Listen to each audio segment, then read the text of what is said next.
Hi అండి, welcome to లేకాస్ recipes. ఈరోజు మనం ఎంతో కమ్మనైన పొంగనాల లాంటి ప్రసాదాన్ని తయారు చేసుకుందామండి. ఇది కేరళలో దేవుడికి నైవేద్యంగా పెడతారు. దీన్ని ఉనియప్పం అని అంటారు. చాలా బాగుంటుందండి. మా అక్క కేరళకి వెళ్ళినప్పుడు వీటిని తీసుకొచ్చేదన్నమాట.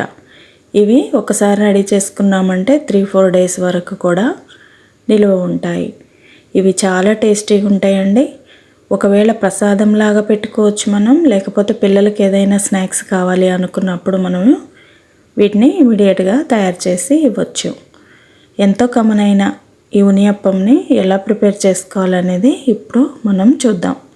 చాలా సాఫ్ట్గా ఉండే ఈ పొంగనాల లాంటి ఉనియప్పంని ఎలా ప్రిపేర్ చేసుకోవాలనేది మనం ఇప్పుడు తెలుసుకుందామండి. ముందుగా వీటిని తయారు చేసుకోవడం కోసం ఒక బౌల్ తీసుకొని అందులోకి ఒక 1/2 కప్పు తురిమిన బెల్లాన్ని వేసేసుకొని అందులోకి కొన్ని బెల్లం కరిగించుకోవడం కోసం వాటర్ వేసుకోవాలి. అంటే ఒక 1/2 కప్పు కన్నా కొంచెం తక్కువ వాటర్ వేసేసి ఇలా బెల్లం అంతా కూడా బాగా నలుపుకొని దీన్ని మూత పెట్టుకొని పక్కకు పెట్టుకోవాలి. బెల్లం అనేది బాగా కరిగిపోవాలన్నమాట.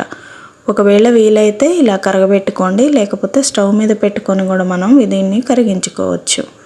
ఇప్పుడు నేను 1/4 కప్పు బియ్యాన్ని, రేషన్ బియ్యం ఉంటాయి కదండి, వాటిని 3-4 అవర్స్ పాటు నానబెట్టుకున్నాను. వాటిని నీట్గా కడిగి మీకు చూపిస్తున్నాను. ఇప్పుడు వీటిని తీసి ఒక జార్లో వేసుకుందాం. అలా బియ్యం అన్నీ కూడా జార్లో వేసుకున్న తర్వాత ఒక 1/2 గ్లాస్ వాటర్ అందులో వేసేసుకొని ఇప్పుడు బియ్యం అన్నీ కూడా మెత్తగా గ్రైండ్ చేసుకోవాలి. ఇలా మీకు చూపించే విధంగా గ్రైండ్ చేసి ఇప్పుడు దీన్ని పక్కకు పెట్టుకొని మనం ముందుగా బెల్లం నానబెట్టుకున్నాం కదండి, అది పూర్తిగా నానిపోయింది. ఇంకా కొంచెం అడుగున లైట్గా కొంచెం బెల్లం ఉండింది. ఇప్పుడు అదంతా నలిపేసి ఇప్పుడు ఈ బెల్లం సిరప్ని ఇందులో పోసుకోవాలన్నమాట. ఇలా బెల్లం సిరప్ అంతా పోసేసుకొని ఒకసారి గ్రైండ్ చేసుకోవాలి.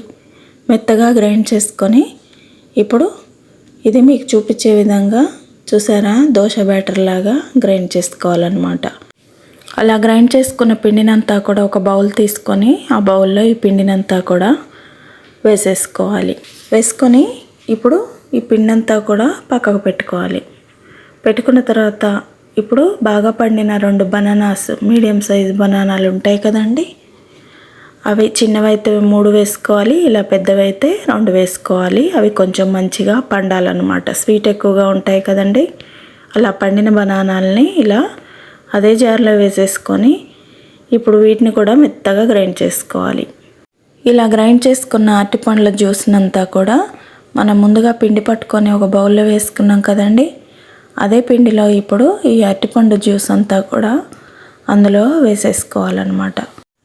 అలా వేసుకున్న అరటిపండు జ్యూస్ని పిండిలో కలిసేలాగా బాగా కలుపుకోవాలి. ఇప్పుడు ఇదంతా కూడా మంచి చిక్కటి దోశ బ్యాటర్ లాగా తయారవుతుందన్నమాట.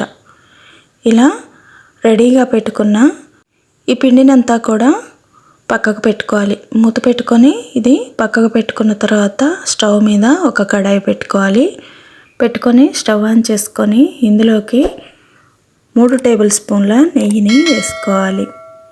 వేసేసుకొని ఇప్పుడు ఇది కొంచెం వేడెక్కగానే ఒక చిప్ప, అంటే పచ్చి కొబ్బరి చిప్ప ఉంటుంది కదండి, అది 1/2 వక్కని ఇలా చిన్న ముక్కల్లాగా కట్ చేసుకోవాలి.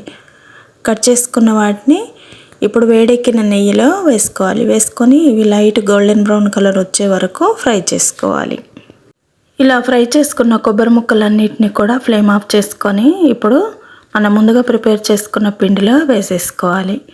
వేసుకొని నెయ్యితో సహా వేసేసుకోవాలండి. వేసుకొని ఇప్పుడు ఈ పిండిలో కొబ్బరి ముక్కలన్నీ బాగా కలిసేలాగా కలుపుకోవాలి.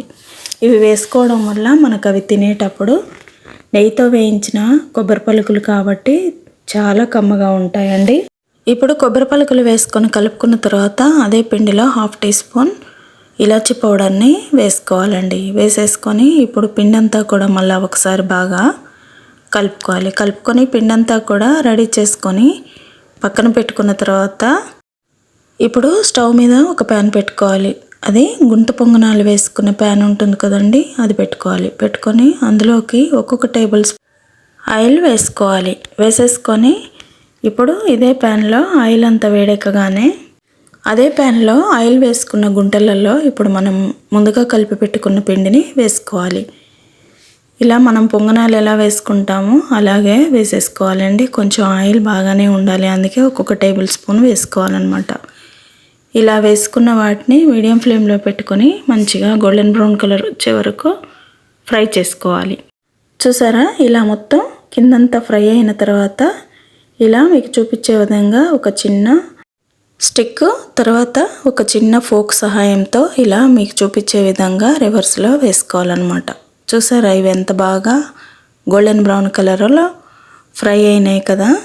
ఇలా ఫ్రై చేసుకున్న వాటిని రెండు వైపులా చక్కగా ఫ్రై అయ్యా లేదా అని చూసుకున్న తర్వాత వీటిని అదే స్టిక్ సహాయంతో ఇలా మీకు చూపించే విధంగా తీసేసి ఒక ప్లేట్లోకి వేసుకోవడమే. చాలా టేస్టీగా ఉండే ఉనియప్పం రెడీ అయిపోయిందండి. ఇవి మన దగ్గర అయితే గుంత పొంగనాలు అంటారు, అక్కడైతే ఉనియప్పం అంటారనమాట. చాలా బాగుంటాయి, స్వీట్ కూడా చాలా బాగుంటుందండి. ఒక కప్పుకి 1/2 కప్పు వేసుకోవచ్చు బెల్లం, లేదు మీకు ఇంకొంచెం స్వీట్ కావాలనుకుంటే 1 కప్పు వేసుకోవచ్చు.